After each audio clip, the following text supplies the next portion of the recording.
Hello and welcome to the Capital Conversation with me, Michael Hayman. Now my guest today is retail royalty, Stuart Rose, who led one of the big high street fightbacks, the M&S Spring we might call it. But most recently he warned us against a new winter of discontent, Brexit. And while he didn't back a winner that time, there's no doubt that as chairman of Ocado, the newest entrant of the FTSE 100, he's not lost his touch. Lord Rose, well, welcome to the show. Stuart, welcome to the show. Pleasure to be here. Now, more boards, bids, bust-ups and blow-ups than seemed possible in a single lifetime. That's how one pundit described your career. What's the secret? Well, the secret is, I think, staying young and renewing yourself. Once you get up in the morning, you've had a cup of tea. I don't have a dog, I don't have a wife, my children are grown up, I don't do drugs, I don't do horses, I don't play golf, so I got to work. So it's all business? It is. So, do you keep it in perspective? I mean, you've been through some of the great sort of boardroom dramas, from Philip Green to M&S to Ocado. To be perfectly honest with you, I look back at it as being, I've been extremely lucky in terms of some of the things I found myself involved in, some good and some bad. A lot of it has been serendipity. It's never been planned, but I've had a good ride. Right. I mean, let's start with the latest ride, Ocado, in terms of a really awesome business just listed in the FTSE 100. I mean, you must be thrilled with that business. Well, I'm particularly thrilled for Tim Steiner and the team, because Tim and two colleagues who are no longer in the business founded it. And these guys were really breaking new ground back 15 years ago. And I said to him on the telephone the other day, I said, Tim, many people can be chairman of a FTSE, many people can be chief executive of a FTSE, very few people can actually create a FTSE. Yes. And that's what he's done. So, power to their elbow. Power to well done. I mean, they often say that an overnight success takes many years to build, doesn't it? I mean, so Ocado has been on a long road to get to here. It has, and I remember when I joined, people said to me, Stuart, why are you doing that? It could be reputationally damaging. The business is going to go bust. Famously, Terry Leahy said that Ocado, it starts with an O, it ends with an O, and there's nothing much in the middle. And well, we had him on the show. Well, ask him again. So, I mean, do you get a sense though of how big it could get? I mean, this business. Well, I'd answer the question in a slightly different way. We mustn't have any limit to our ambitions. And this is now a company which I regard as a tech company. This is a company that has actually showed that the way forward is a different way to that which we're used to in terms of how we shop. And we have got technology in our business which is world-beating. It must be world-beating because the world's largest grocer has just signed up to us. Yes, I mean, you make the point it's a tech business. I mean, of course, your background has very much been the kind of bricks and mortar retail experience. I mean, has the high street had it? No, the high street hasn't had it, but of course this is just another iteration of consumerism. It's how consumers want to shop, and that's a very important point. We have to understand that our job is to provide customers with what they want, when they want it, how they want it, with one critical change that's happened in my lifetime, not necessarily at a price that we choose to charge them, but the price they choose to pay us. Right. Choose to pay us. But I mean, big retailers, I mean, we'll come back to your old manor M&S in a minute, but I mean, lots of retailers are getting rid of big spaces as quickly as they can. I mean, what are we going to do with that space? It doesn't mean that their business is damaged beyond repair. It does mean, in many cases, they've been very slow to recognise the changes, channel shift, disintermediation and behavioural change, which has all been associated with social media, etc. And they've been slow on the game. So the high street will change. But remember, the banks all went out of the high street 50 years ago and everybody said doom and gloom. Right, so it's a replay of the same thing. It's a replay of the same thing. I mean, you mentioned Terry Leahy, the former Tesco chief. When he was on the show, he sort of said that the traditional retailers are learning the skills of the digital world, that they're getting better, that there was some evidence of a fight back underway. Is that a view you share? Well, I do, but that's actually looking backwards rather than looking forwards. And what really good retailers should do, and let's take a good example like an Apple, they're really a retailer, they're half a step ahead of the customers. And what's happened to many retailers, they've been half a step behind. Half a step behind is behind the game. Half a step behind. So Ocado, if I might put the advert in, it's been half a step ahead. Half a step that ahead. Is the difference. Is that the new ad campaign? Well, half a step ahead. We'll come back to the M&S ads. But just in terms of the responses to this, I mean, we're seeing a lot of shake-ups in the world of supermarkets right now. I mean, I'm just interested in your take on the proposed merger between Asda and Sainsbury's, Whole Foods purchase of Amazon. Good for the consumer? To be honest with you, I don't think, to quote Harold Macmillan, that the customers... He's not been on the show. The customers never had it so good. Well, you'll have a difficulty getting him back. But the customers never had it so good because the price in real terms over 50 years of electronics, of clothing and of everything else that we buy, food, has come down in real terms. Governments owe, whatever flavour of government, retailers a great debt of gratitude. Get that, but when you see these sort of mega mergers and you see the chief executive of Sainsbury's whistling we're in the money, is this for shareholders or the consumer? No, it's for the consumers, because what's happened is that over time, the price of everything has come down. The consumer's getting a very good deal, but there are now too many retailers out there fighting for less pounds. Consumers are spending their money on other things, and therefore we have to have consolidation, because the price of running a shop, whether it's an online shop or a retail shop, a bricks and mortar shop, has gone up. The cost to employ has gone up. The price of fuel, insurance, carriage and freight has gone up. Margins are therefore going down, and it's a one-directional game only, and therefore what you're going to see is what you've seen with Booker and Tesco, consolidation. What you're going to see is what you've seen with Asda and Sainsbury's, consolidation. So more of the same. But the consumer will, I think, be the beneficiary, because there's more choice than there ever was. OK, right, I want to move on to M&S. I mean, I always think about, in a way, your role as chief executive is a bit like we remember England's 1966 World Cup squad. It was the last time M&S it seemed to be the last time we remember M&S riding high.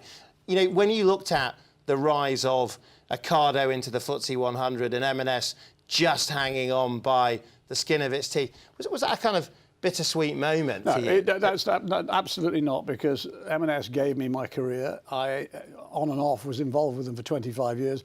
I've got a huge emotional attachment to them, but it did make me stop and think, to say, listen, they haven't learned the lessons.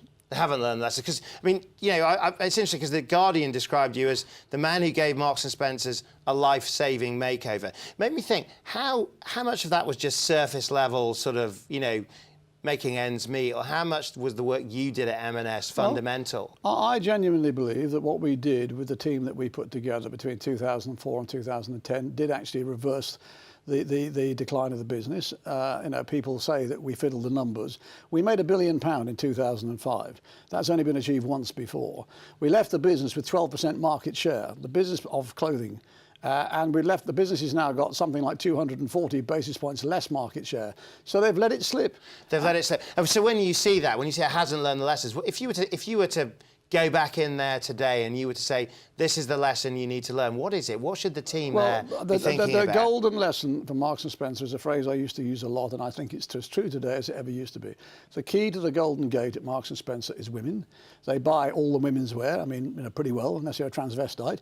They buy all the kids' wear, they buy most of the food, they buy half the men's wear, and they buy most of the home. If you keep the women happy, and you'll never keep 100% of them happy, but around 70% of them happy, that when they go in, whether you're 8 or whether you're 18 or whether you're 80, that you've got something for them, you're okay. It's a bit like an optimal loading for an airline or for a hotel. If you slip below that level, you're in trouble. And I think they failed to please. And they are in trouble. I mean, do you get the sense? I mean, it's almost like watching a beloved relative losing their grip. I mean, can it survive, yes, or is it a terminal moment for this business? No, of course it can survive. It's a very powerful brand. As I said to somebody not long ago, if it were to disappear off the high street on Friday, there would be an uproar and there would certainly be questions in Parliament. But it's gone off many high streets. They've just closed a whole load of stores. Yeah, well, they've still got 600 plus shops. I've lost count. So there's plenty of presence.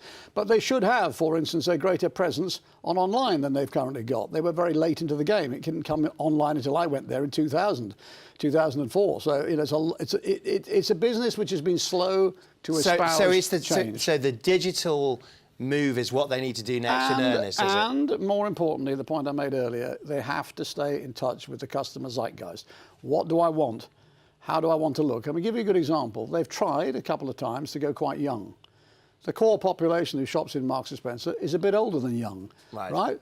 These are women who worry about how they look. They don't want to look stupid. They don't want to look like, you know, mutton dressed as lamb. They want to look like girls with nice clothes, nice fabric, nice fabrication, bought at a price that they can afford, that they feel good in. So is that know your limits, know where you actually are pitching in the market? Yeah, play to your strengths. Right. We're going to go to the break in a moment, but I just want to quickly ask you about Plan A, because you launched that in 2007. It was a really sort of an idea that seems ahead of its time, a purposeful commitment to sustainability. Does that still feature in the M&S pitch? It does, and if you read their company report, they're still pushing hard on it. I think they could be pushing harder. I don't believe that at the very top of the business they feel quite as passionate about it as they might do. If you look at the world around us today, sustainability is what people want. They want to know about provenance, they want to know about freshness, they want to know about fair wage, they want to know about living wage, they want to know about working conditions, they want to know about modern slavery, they want to know about all these things. If you're a company that cares and a company that wants to be a responsible company in the sort of economy and society that we live in, that's a big place for you to be. Right. Is there one retailer that does that really well at the moment? Well, M&S does it well, but other people are catching up, and this is the point. The relative difference is less than it used to be. So if you want to remain a leader, you've got to keep your foot down on the accelerator. Easier to achieve in food than fashion, though. No, I don't agree with you, because you've got sustainable cotton. Cotton is a filthy crop. And if you looked at some of the conditions cotton is grown in, you would not be happy. You look at dyeing. Dyeing is a filthy industry. It can be cleaned up. You look at water use and water pollution. You look at factory conditions in Southeast Asia in some places. These are things that we need to be concerned about. You cannot buy a T-shirt in the UK today for less than £2 and ensure that the lighting bill has been paid, the rent has been paid, the rates has been paid, and much more importantly, the woman or man who made it is paid a fair wage. Right. Do you know what? We could have gone on. If we didn't have to have ads, we would be continuing to talk about this. We'll come back in after the break because we're going to go, but we'll be back very, very soon. And when we do, we move from the deals found on supermarket aisles to the deals that will deliver Britain's next chapter, Brexit. We'll see you soon.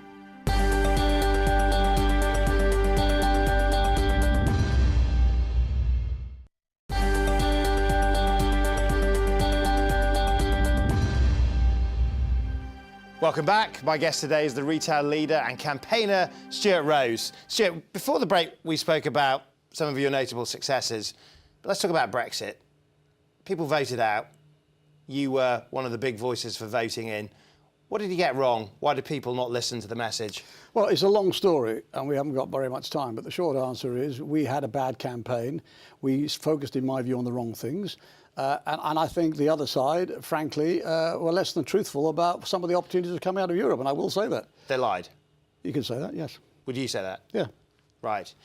You were heavily criticised at the time in terms of your marshalling of the business voice. Do you sort of feel that, I mean, how do you respond to that? Were you hurt by that, or was it water off a duck's back? No, it wasn't water off a duck's back. For a while, went very quiet, and I was very bruised by it. I mean, learned several lessons, one of which I knew. First of all, you reminded me that businessmen don't make very good politicians, and I'm not a politician, and I took it on reluctantly, but I was asked, and on the third time of asking, I did it. You also pointed out that very few other business leaders stood up and be counted, and I can name only two who stood up. I read this morning. Who were the other two that you would Well, Mike Rake was very vociferous, and Carolyn McCall, who's now at ITV, stood up and be counted. But I spoke to a lot and wrote to the top 100 FTSE 100 chairman and chief executives. I wrote to the 250, asked them to become involved, and almost to a man and a woman, they said, we'd prefer not to get involved. We'll just keep quiet and lay low. Was that a failure of courage? Was that a failure of business leadership? Because I noticed yesterday, when I read in the paper this morning, that they went to see Mrs May yesterday and said that the whole issue about frictionless trade is vitally important.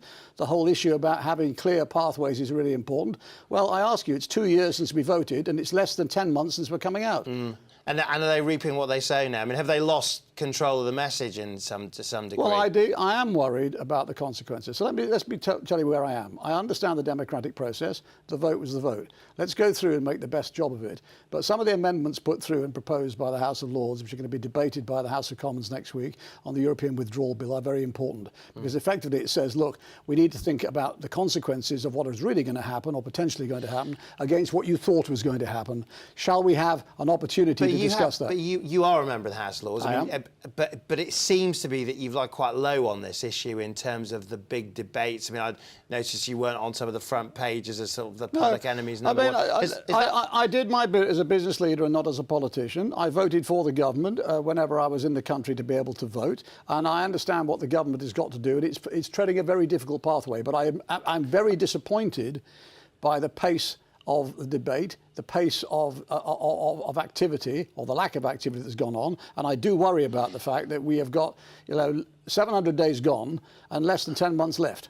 Are they messing it up, the government? I don't know if they're messing it up. They're being held to ransom by a very small number of backbench Conservative MPs who are effectively... On which side of the argument are the kind of the Brexiteers are looking for a hard Brexit to deliver that the phrase that they use as their campaign phrase, control back. What does control back mean? Somebody said to me not long ago that sovereignty, is a man in the desert without a glass of water. As soon as you accept a glass of water from somebody else, you've given up your sovereignty. But if you don't take the glass of water, you might die of thirst. Because they would argue that, it's the Ramonas, it's the Remainers like yourself. Yes. That, I mean, you're really thwarting the public will. Undemocratic. Have they got a point? Unvoted. No, I don't think so, because I think we've all got a moral obligation to actually point out what may be the case if we come out on a hard Brexit. And this is the big problem that the government's going to have to face. Do we actually stay in the European Union? Do we have frictionless trade?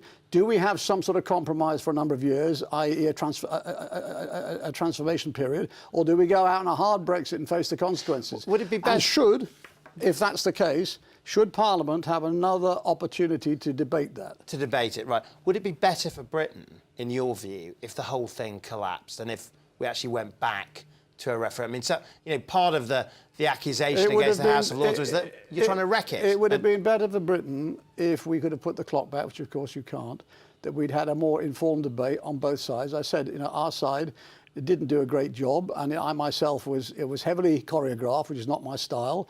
I was heavily by the Remain campaign. Yes, because I was a bit naive, which is why I'm not a politician. I turned up. I thought I was going to be involved in the campaign. Basically, I got up in the morning. I was told what to say, when to say it, and how to say it. And some of that didn't go very well. But it didn't go down well. And I should have learnt the lesson, but I didn't.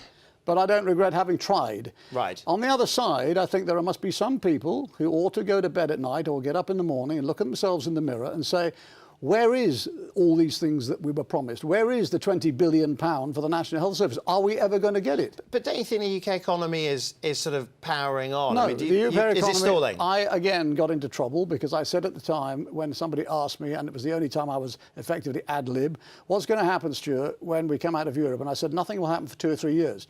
Has this been proven to be the case? But if you look at the statistics, we are now bottom of the table in the G7 growth, as opposed to the top of the table. And there are very fundamental signs around to say that our economy may be slowing down. When it does, and if it does, it will be much harder to get it back on track again when we have to start inventing a whole pile of new trade contracts and trade agreements with a whole pile of countries outside the biggest trading bloc that we trade with. Right, I want to move on from Brexit, but the last question you on did this... ask me. No, but I do... I mean, don't we all want to move on from Brexit? But the question I do want to ask you is really your sense of Brexit and the capital, Brexit and London. You get a sense that London, it voted in, the rest of the country voted out. What is the challenge to London in this next 2 or 3 year timescale? A massive misunderstanding from the government at the time, misreading of what the public view was, completely got it wrong. Metropolitan London, absolutely. If you went outside London, and somebody famously rang me 3 days before the referendum and said, Stuart, when were you last outside London? Because I haven't met anybody yet who's going to vote Remain. So we misread that. The government misread it. So out of touch, but in terms of its role as a prosperity generator, its role as a hugely successful European financial capital. Is that at risk? Yes, it is at risk, and we should be doing everything we possibly can to protect that position, because if the lead part of our economy, which we have to admit is London-centric, actually starts faltering, think what will happen to the rest of the country if we don't get that right soon. So, of course we need to be investing, of course we need to have Northern Powerhouse, of course we need to have infrastructure investment, of course we need to have a whole pile of new initiatives outside London. But we need to keep the goose that's laying the golden egg laying. But it sounds to me, I mean, you've said that business people don't make very good politicians, but it sounds to me like you are very politically motivated. I mean, isn't it the time where more people like you need to stand up and be counted? Yeah, but it's somebody else's turn, to be honest with you, and let's see what happens. I think people now ought to realise that we're getting to a very critical point of this debate. Let those people who really feel passionate about it stand up and be counted, but we must accept the fact that the primary responsibility now lies with the government. There has been a democratic vote. The government has to make the best possible deal it can, but it must also be honest and say that if it can't get a really good deal, that it has to come back and tell us that the deal isn't such a good deal, and therefore that's why... So we're into best of three, second referendum. Well, or a debate at least in the House of Commons about giving people a chance to be able to say what is the right thing. Okay, that's what MPs are voted for. I've read, and you've proven by your answers, that you've never appeared remotely stressed despite the infernos raging around you. How do you keep you cool? Well, listen, it's difficult. Underneath, it's a bit like a duck when you're paddling along. You know, you're going like hell underneath. But so you do feel the stress? Of course you do. But in terms of how you've coped with it, I mean, you know, because you have done, I mean, you know, the much famed standoff with Philip Green through to dealing with Brexit. I mean, how do you keep your cool when you've got so much pressure? Without sounding a little pompous, I think that if you can sound a little pompous, we'll allow Yeah, you. well, because I'm about to say something, people will say, well, he would say that. If you can get home at night and look yourself in the mirror and say, I think I've done the right thing, I've done something to the best of my ability, it may not have gone as I planned, but I've tried, I think that's not a bad place to be. You can sleep sounder in bed at night. Is that I mean, because you've always struck me as a great optimist. I mean, is that what fuels it? The ability to look yourself in the eye and say, I've done my best? Dust yourself down. An old boss said to me, Stuart, if somebody slams the door in your face, dust yourself down and get up and start again tomorrow morning. And if you have lots of doors slammed in your face, and to be an optimist, to be a retailer, you have to be an optimist. You have to be an optimist. Yeah. Right, I want to take you to something else that makes you an optimist, because talk about 10 green bottles standing on the wall. You've got 10,000 bottles standing in your home, as I understand it. I mean, you're a enthusiastic wine collector and wine drinker. They say that in wine there is truth. Have you found truth in your love of wine? I think so, yes. I mean, my love affair with wine, again, was serendipitous. I won a wine competition. My father wasn't into wine, he couldn't afford it. My mum wasn't into wine, she couldn't afford it. I got into it just by my mates were behind the cycle sheds smoking fags, and I happened to find a bottle of wine. Drinking booze. Correct. And in terms of, I mean, but that's a serious collection. It is. 10,000. Are you going to drink it all? Well, one of the wonderful things about wine, and you'll find it's the same with winemakers around the world, they love to show off what they've got. And the real pleasure is not to drink it yourself like some recluse sitting down in some dark hole. Open as many bottles as you've got or you can afford and let people enjoy it. And I tell you, you'll have fun. I can imagine that the Stuart Rose parties are a bit legendary, aren't they? Well, but, I mean, you know, I like to share what I've got. Right, now, listen, I want to... going to wave a magic wand for you. I'm going to take yourself back to your younger self. What's the advice you'd give yourself in terms of the twists and turns of life, in terms of what would you tell yourself now if you could, in terms of the Stuart Rose starting out? Well, I wished I'd had more confidence earlier in my life. Really? Yeah. Were you not a confident person? No, I was quite. I was quite shy, and there's a very fine dividing line between confidence and arrogance. So you don't want to become arrogant. I wished I'd pushed myself a bit harder earlier, but actually self-belief is something that came to me in my mid-20s. And as soon as you get that, never let it loose. Hang on to that self-belief and just ride with it. Do you think you would have been an entrepreneur rather than a corporate person? Well, somebody asked me this at lunch today, and the answer is, you know, I'm a businessman and I haven't done too badly, but I'm not an entrepreneur, and I'm in awe of people who created businesses. Right? This Tim Steiner you mentioned earlier. This is a guy who got up one morning, had a paid job, a well-paid job at Goldman Sachs, threw it all up with two mates, and said, we're going to start a business which for 10 years everybody said is going to go bust. That's entrepreneurism.